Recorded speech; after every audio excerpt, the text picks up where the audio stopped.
আর কোনোদিন আমরা যদি চাই এই লাশের চেহারা দেখতে, কোনোদিন কেউ পারবে না। এজন্য আপনাদেরকে বলে যাই, আমাদের দাদা ছিল, আজকে আমাদের দাদা দুনিয়াতে নাই। আমাদের নানা ছিল, আজকে দুনিয়াতে আমার নানা নাই। অনেকের বাবা দুনিয়ার জমিনে ছিল, আজকে আমাদের বাবা অনেকের হারায় গেছে। এজন্য আপনাদেরকে আমি এই জানাজা থেকে একটা মেসেজ দিয়ে যেতে চাই।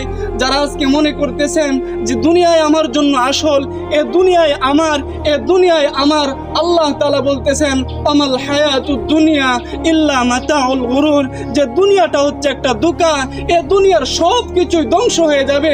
আমাল হায়াতুদ দুনিয়া ইল্লা মাতাউল গুরুর, যে দুনিয়াটা ধোঁকা। আজকে তোমার স্ত্রী, সন্তান, আত্মীয় স্বজন এরা সবাই ধোঁকা।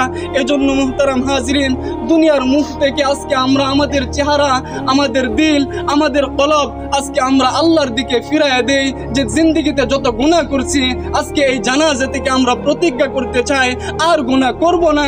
যেই কবরে আমাকে যেতে হবে, সেই কবরে আমাকে একা থাকতে হবে, আর গুনাহ করব না। এই প্রতিজ্ঞা করে যদি আমরা এই জানাজা থেকে যেতে পারি, ইনশাআল্লাহ এই জানাজা আমাদের জন্য সফলতা বয়ে আনবে। সুবহানাল্লাহ। কথা আর লম্বা করার